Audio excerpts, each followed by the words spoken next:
It's that simple. If you just become aware of the subconscious mind, you can literally control your entire life. You can control your emotions, you can control your fate. The potential is just completely unlimited. You can control everything.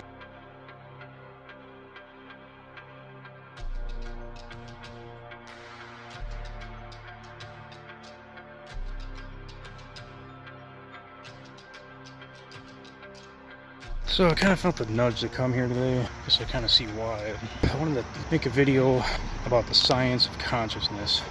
And there is a science to it, without a doubt. And the funny thing is, it's so simple too that everyone just overlooks. I'm going to begin with the subconscious mind. In all honesty, it's that simple. If you just become aware of the subconscious mind, you can literally control your entire life. You can control your emotions, you can control your fate. The potential is just completely unlimited. It's so simple that I really just wanted to get this out there. What you think about, you bring about. I've heard that a million times. So if you can control your thoughts, you can control everything about your life, including emotions. I've been working with this stuff a very long time, at least 15 years now, and I recently got heavily invested into it in the last 6 years because it's very profound. That's the kind of background I came from, but to dive a little deeper, I did suffer with trauma for a very long time, and I had no idea what to do or how it worked. The way you clear the trauma, I mean, I was depressed for 15 years. I was in and out of like hospitals and felt like I wanted to die daily. I did not want to be alive until I actually discovered of how the subconscious mind works. And it's so simple. All you have to do is, I know people have heard this trillions of times, but it's so true. Talk to yourself positively. That's it. That's the main key in fighting depression and all sorts of other elements. Now I can go into this a lot deeper of what you can do and how to control energy, and very pretty. I wish, honestly, everyone would learn it, because it's definitely something very important to learn about life, man. It's the general 99% don't even know about it. The thing is, it's just so simple. All you can do is become aware of your subconscious mind, your dreams, and the way you talk to yourself. Observe your thoughts and how they're functioning. If you're talking negative all day, what do you think that's going to do? You're going to bring your emotions down over time, and your subconscious is going to become rewired negatively. So therefore, the negative emotions are never going to stop until you make the change to, or shift to, talk to yourself positively. It's that simple. I'm sure there's people out there that wonder how, because even when I was caught in the horrible negative thought loops over and over, even it just injecting one positive thought a day really does a world of a difference. Just like, I am divine, I am happy, I love my life. That's all you have to say, just once a day. And then, as the days go by, it gets a little easier. Just repeat it more throughout the day. I love my life, I'm happy, I am divine. Simple things like that. Just little small positive sentences. Just get them in there. Your subconscious will take note of that over time, the more and more you do it. And the more and more you do it daily, the easier and easier it gets. Therefore, uplifting your emotions. Throughout the years, I've done countless cases, clearing people and helping them with their trauma and clearing their trauma, which is a whole different story. But that's the general beginning that I can give right now, and it's very, very important. It's literally that simple. So just do that, simple daily exercise. I am divine, I love my life, I am happy. Simple, positive statements. They really make a world of a difference. As the videos continue here, I will put a lot more thought into this and get a lot more information out there, because there is a lot that goes into this, especially if you really, really want to work with it. A good spiritual journey. I can also put in, watch the way you act too. If you're doing negative things constantly, that is a major role in it as well, because a lot of the cases I've done, they obviously have negative habits from the trauma, so you have to work on that as well throughout time if you want to feel better.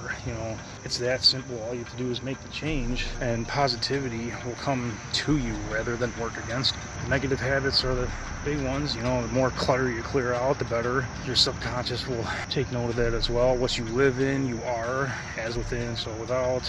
If you're in a cluttered mess, you're obviously in a cluttered mind and body and emotions.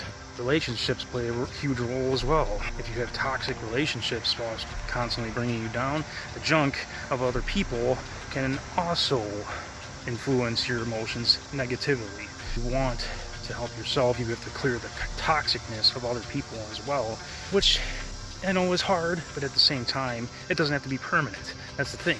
So if you clear yourself, and get yourself going as positively as you possibly can, divine, whatever you want to call it, you can revisit the toxic relationship and then clear them out after you're clear.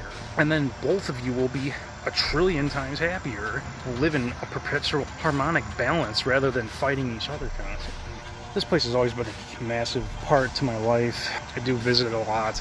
I love this place. I try and help it out as best as I can here, but I felt it calling to me a little bit, so I figured I'd get out here and give you guys a nice background too. And you can work with the entities in here. I don't really advise it because it's kind of pointless. I just visit, make my peace, and really just leave. And I don't bother them, I don't force it. If they want to, they can. I really just visit this place just because I love the scenery.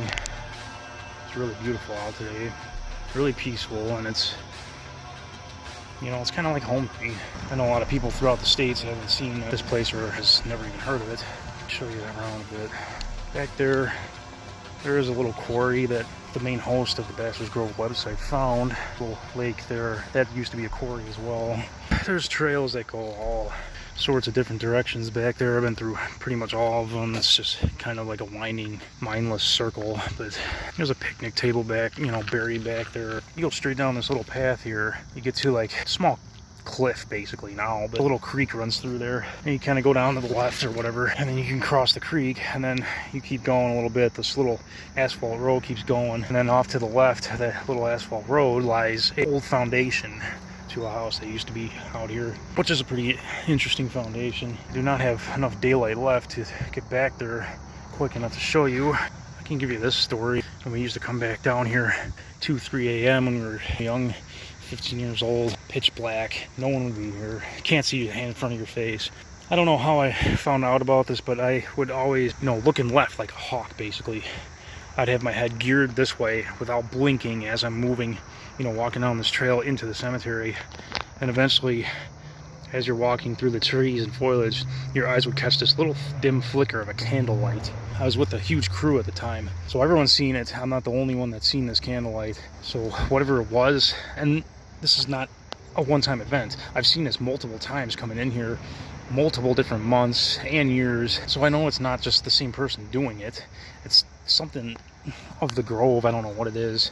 But, I've been back there. There's nothing back there. There's a picnic table and woods. That's basically it. And if you go far out enough, you basically hit the edge of the forest, a massive circular field, which just leads to the next road, and there's nothing there. You can't see anything through there. It's too dense. Whatever that candle was, probably unexplainable. I don't want to repeat the same myths and legends over and over, but so I'll tell you something different. One of the other times I came here with a group of about 3 or 4, got to the gates right here. It was about midnight, pitch black again. We literally just stepped foot in this place. So I was first for whatever reason. I started gearing off down this way to the left, and I got about here, and I heard, this was years ago, the tree's probably gone, but it was about there, that this massive entire tree started shaking like crazy.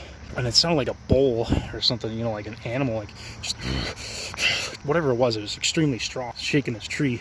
I just kept walking unknowingly, and the people behind me took off. So I look back and they're all gone. I'm like, what the heck, man?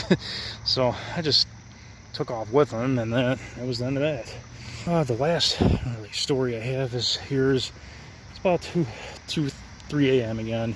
Massive crew of people. It was about 12, 13, 14, 15 years old. It was pitch black again. But this time we kind of came prepared. Now we lit a flare. It was extremely well lit up in here. I was like in the middle of this crew this time, and I got to about right here. Pink glow of the flare was kind of ambering throughout the cemetery. I heard about there, hey, what are you doing? It sounded like a little, 8-year-old girl voice. And I wasn't the only one that heard this. Multiple people within the crew heard this. So, and I believe I do have it on film somewhere, but that is buried long, long ago. I will never find it. I wish I could. So this place is active. Nice place though. It's very well kept. Years ago, it had an angry vibe, but now it's a lot more well kept. Sure, it's a lot less active because it's not as stirred up and vandalized anymore. Cleanly cut. The stones are visible now. But I will wrap this up. It's about a 20-minute video I'm gonna have to edit. So, adios, people.